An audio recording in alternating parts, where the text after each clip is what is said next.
You know how other YouTube creators like to put little things in their backgrounds? Like, I don't know, you're watching a That's What I Reckon video and you'll see like there's like a plushie in the background that someone sent him, a lot of stickers. Well, I just chuck on the green screen and then I festoon my face with adornments. Like, so that's why you can see these sort of pimples along here. That's my... you see, the thing about me is that I'm fucking loyal to the anti-lockdown movement. And I think I deserve a little more respect than I get from them for that. You know, you get all these sort of fucking soft left, pro-vax, self-styled influencers and Twitter commentariat types who only yarn about this lot when they get really big, like when they go up and sing Daryl Braithwaite songs on top of the Westgate Bridge. But me, babe, I've been here since the beginning, you know, and I'll be there at the bitter end. The fact is, there's been more downtime with this movement than there ever was exciting peak periods, you know. People forget that. They think it's all, you know, Shrine of Remembrance, you know, weeing on the shrine and singing horses on the bridge. It's not. You know, most of the time of the anti-lockdown movement has been boring as fuck. You know, like a few hundred kooks, no one gives a shit. And importantly, me and my little old stay-at-home commentary contributions. I haven't always been welcome to them, but I've been loyal. You know, DJ Khaled voice, loyal. Now they're back to being boring again, okay? This is inevitable. And the numbers are waning, but I'm still here for you, babe. You know, I'm always here to comment on you, even if you don't want me to. So this is Melbourne Cup Day. Okay, what did the fuckheads do? Well, they went to Footscray Park.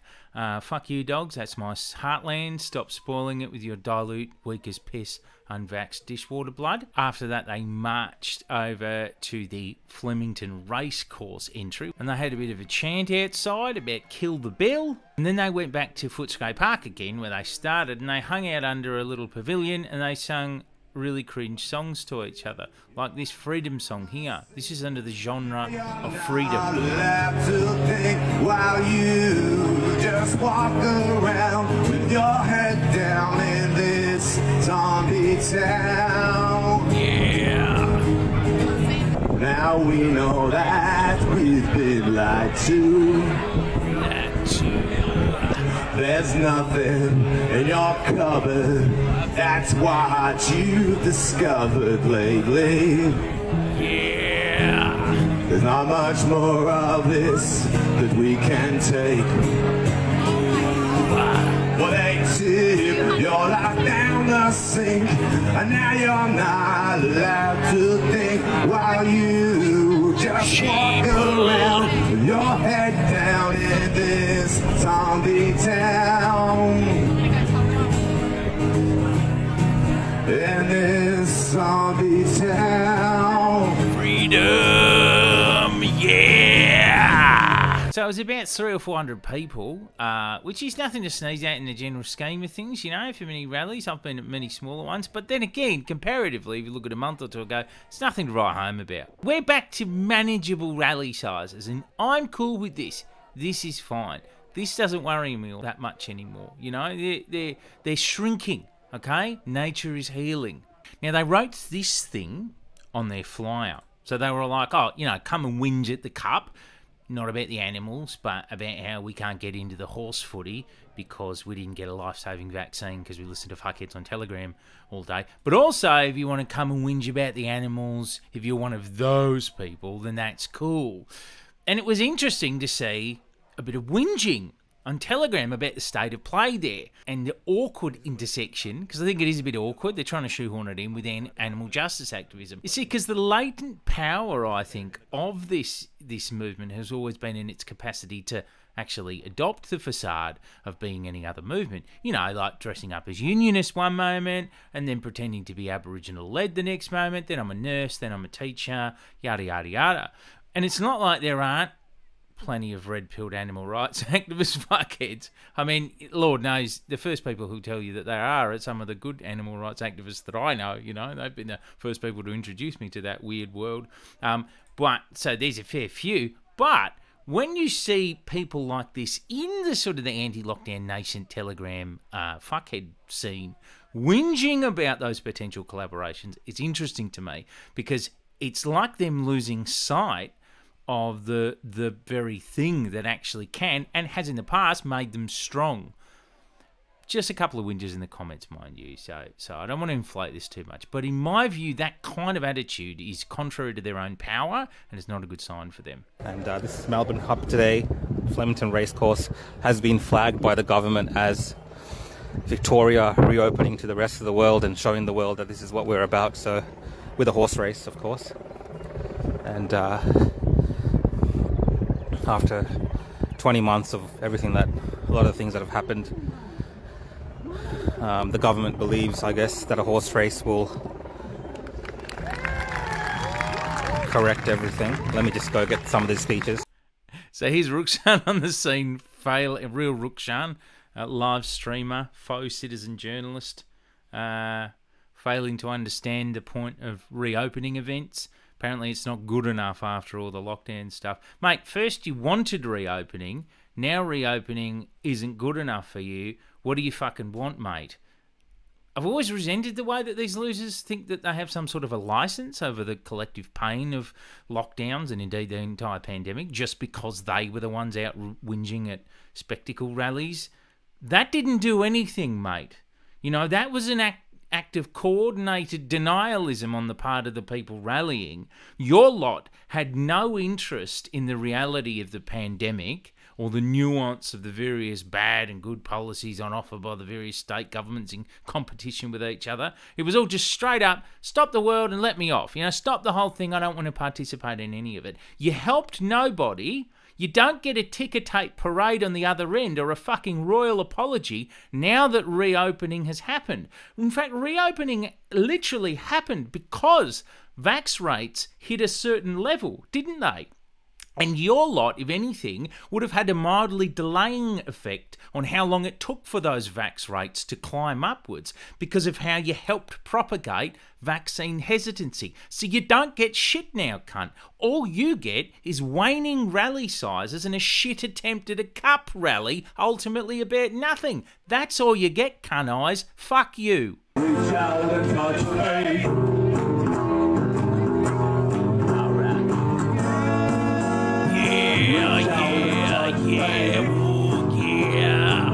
Freedom. So this is a Kill the Bill rally, and what that means is they basically want a few things. They want to stop a pandemic bill from coming in that Andrew's Labor government has introduced quite quickly. They want to get into the cup without having received a vaccine shot, and they want to pretend to be Holocaust Jews, which we'll get onto later.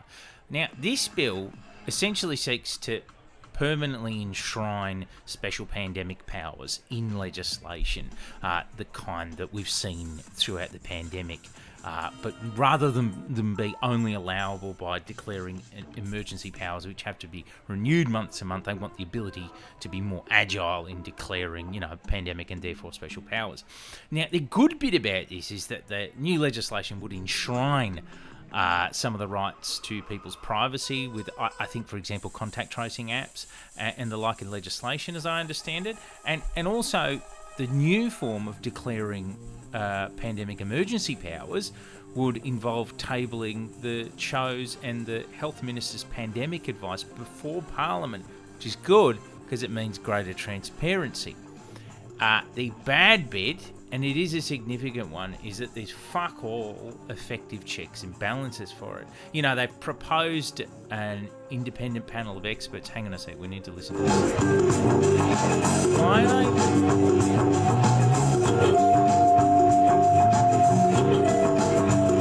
Corniness runs in their blood, I swear to God, you know. They're not pure bloods, they're corny bloods. Anyway, the bad bit, yeah, so they've proposed this independent panel of experts to have oversight over pandemic declarations in the future and the like, so public health experts and so on and so forth. But they haven't given that panel any veto rights, without which, you know, what the fuck is the point of it? It's all just for show. And they must do that. And in the absence of any independent veto rights, the concern, obviously, from the naysayers or from civil libertarians, is that Andrew's in cohort with, for example, a compliant health minister could basically cry pandemic over anything and then use emergency powers at will to crush any resistance to anything at all during any circumstances. Now, those concerns are lurid, I admit, but also they are understandable, and I share them, and I think that the Andrews government needs to be pressured into amendments to increase those checks and balances. It's just that I don't really trust in a pack of pandemic denialists to reliably demand what's best for future pandemics. Do you know what I mean? I don't trust that they have our public safety in mind, because they haven't for the past 2 fucking years, have they? My suggestion is to, therefore, if you share my concerns, not to join these fuckheads, but to write to your local state member. Actually, people always say that. Nobody writes to anyone anymore. Go on Twitter and hound them. You know, like, I'll send them a DM. That's what people do. So, do that. Actually get those concerns into the ear of your local state member. As we indicate to the rest of the world that we are free with an event like a horse race, we do have sections of our community here who don't feel anything but free, who have been excluded, who have been told that they are not worthy enough to attend these types of events. Now, throughout history, we've had this type of discrimination against different groups of people. Not everyone was always able to attend the Melbourne Cup, and I thought we've gone past a lot of that type of discrimination, but here we are. That's cool. So what's that? That's Rukshan doing his patented blend of adopting a limp and amateurish facade of linguistic impartiality. Well, also, like, what was he doing? He was just comparing vaccine hesitancy or anti-vax sentiment to racism, wasn't he? Go on, rookies. Like, cool, man. Say it, but don't actually say it. That's what he does, right? You know what I mean? It's tasteful. I like it, you know? You just sort of infer it, but you don't say it, and then you don't get in trouble for actually comparing vaccine sentiment to race. That reminds me of this from the other day at another anti-vax event, this time outside Parliament House in the CBD. Yeah, so this is from another rally the other day, another shit under-attended vax rally. So they're handing out yellow armbands, as you can see. Have a listen to why. I've been at the top of my game for 40 years and I'm not worth a jack. Anybody else? Second class citizen, armband. What's it for? What's the yellow for? Well, think about it. Without it being too inflammatory. Right. There's no star on it. Oh, okay, all right, cool. So you know that people find it offensive to compare yourselves to the Jews of the Holocaust, who are actually murdered en masse instead of, just sacked for not taking a life-saving vaccine. You know people don't like it when you do this shit, because people have been getting mad about it repeatedly. So you just keep doing it, but you just are vague about it instead. And then you don't get in trouble. That's cool with you guys. That's really savvy. Fuckwits, man. Dogs. Pure fucking dogs, I tell you. Irredeemable dogs, a lot of them. He's a parasite if I ever fucking saw one. Let's go to real Parasitesville. He's petty, careerist, loser, Catherine Cumming MP. Have a listen to it. Go on. Partake in our society. Yeah, pick me. She's been trying to glom onto the anti-lockdown movement, this shitty, awkward, ham-fisted way since 2020.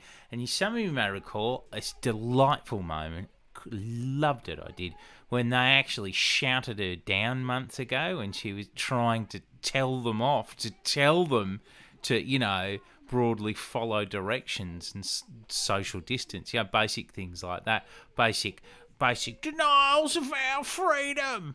Anyway, clearly she hasn't had enough of being cucked by red-pilled fuckwits, so she's here to ask them to pick her to be on the netball team again.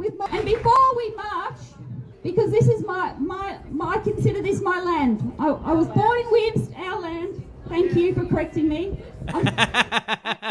It's amazing. She goes, I consider this my land. Like, are you Indigenous now, are you? And then so some cunt in the crowd calls her up, and I thought they were going to go, oh, well, obviously it's Indigenous land, you're standing on Wurundjeri land. But no, of course, they go, no, it's our land. Like, they're claiming it now too, It's just like everyone's terra nullius that they all get to claim. And this is, I just think this is such a hilarious, example of how everyone here is just They're in space. I love them so much. You know, they're out there like sort of gladly divvying up Wurundjeri land parcels among each other. Fucking glorious. I love it. I love it in particular because, you know, a little bit of local history to this area. Back in 1938, Yorta Yorta activist William Cooper led a deputation from the Australian Aborigines League from his house, where he lived, on the other end of Footscray in Southampton Street, other end of town. And he actually led it across the bridge, not too far from where these cunts were all fucking being plonkers together on Cup Day, to head into the city to protest at the German consulate and deliver a formal condemnation against the persecution of Jews in Germany happening at that time. Remember, 1938. And they were refused admittance to give this formal condemnation in form of a letter over to the consul, but they did it anyway. They did the march, and they started from Footscray and they went into the city, and they were among the first in the world to attempt any formal condemnation of that. Perhaps the first, certainly before anyone else was really willing in politics to call out what the fuck was going on in Germany at that time. And in fact, I think they were the only private recorded group of citizens to attempt a formal condemnation of Nazi, you know, violence and persecution. And William Cooper is a champion for many things, but this included a timeless Yorta Yorta activist of principle and strength, and a Footscray man too. And I love to think about all he did, you know, how he did all of that in Footscray, you know, left that legacy for the town, just so that over 80 years later, these cunts could get together in the same area, actively pretend that they've got it as bad as the Jews, and tell each other that they own the land, like classic white supremacists. Oh, you say everyone's a white supremacist? Well, if the shoe fits, cunt. Look, imagine being the poor bastard in this ice cream truck here. What a fucking trainer. I never asked me this. I never asked for this. They never taught me this at the Mr. Whippy Academy.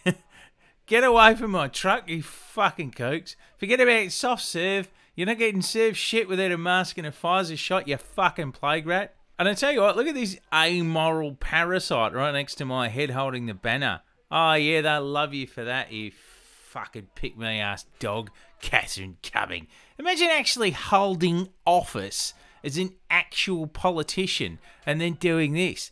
Disgusting dog. She's a real weirdo too, I hear. A real piece of shit. You know, she rode the coattails of Darren Hinch's party right through to election and then quit them the day she got in. Absolute dog, you know. Look at her. Hi, pick me. Wouldn't know a principle if it clocked her across the head. Fucking grotesque. Oh, check this out. You're going to love this bit. You're going to fucking love this. What's up? I can't get clear enough footage with my phone. I don't know if your phone's better or not. I think it's just with a camera, right? Real Russian Camera, no, I've got cameras here. You're looking for the sniper? I don't know. Is it a sniper? Maybe just a guy with a camera. Yeah. It's a guy. So this fucking bunch of kooks telling each other and telling Rukshan that there was a sniper on the rooftop. So I'll tell you what though, they still wish they were getting last month's treatment because it made it all very exciting. I mean, obviously it's not nice for anyone to get pepped, to get pepper sprayed or to get shot with a fucking rubber bullet. Jesus Christ. But it did bring all of the big burly sort of bloke fantasists in high-vis types out, which greatly bolstered their numbers, didn't it? But this shit is kind of tedious, though. This is like back to that sort of chilled, protestival vibe that they used to have before things got really exciting. And that sucks. And that's actually part of why they're on the wane again, because they have no compelling opposition anymore. So they don't really look like rebels. This was all very peaceful, facilitated by the police. These people were able to come to here right to the front of the gate to have their voices heard. Yeah. Of course, it's symbolic, as people are being excluded from entering this ground unless they provide their medical information to the state. Yeah, they also have to buy a ticket, all these other onerous things that you have to do before you get into an event. You've got to do what the private event organiser tells you to do. It's such a drag. Yeah, but anyway, he goes in, it was very peaceful and facilitated by the police. Well, yeah, of course it was, mate, because the restrictions have changed. This is what See, I know the coppers are fucking tyrants, right? And I've seen all the pepper spray too, and we'll see it again. And yeah, the coppers are going to go harder after this fucking pandemic because that is what they're designed to do. They're just going to go harder and harder unless they're legislatively or popularly suppressed. You know, it's always just like poking a dragon back into the cave with a stick. The dragon's still fucking there. I'm not being a bootlicker when I think, anyway, when I point out that they went as hard as they did specifically because you were told to stay at home during outbreaks of a deadly virus. I don't know. You know, I don't think that's like slavish government zealotry when I point that out. And now that's not, the circumstances have changed and they're just letting you mill about and do your fuckwit thing. This guy's apparently the organiser of the festivities here, the protestivities. Against the Labor Party, Liberal Party, all these other parties, just have a dance party. Rank! Why are they all so corny? See what I said before? That's mad. You love them, don't you? They're good. You fucking... Imagine how good they'd look with a fucking yellow armband around them, you know? Second-class citizen, Holocaust Jew, raver. Fuck yeah. Yeah,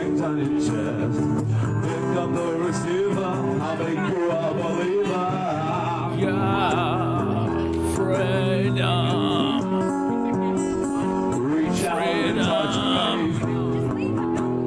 Yeah, we're Jews. Freedom, we're Jews. Holocaust. Yeah, Nuremberg. Look up the Nuremberg Code.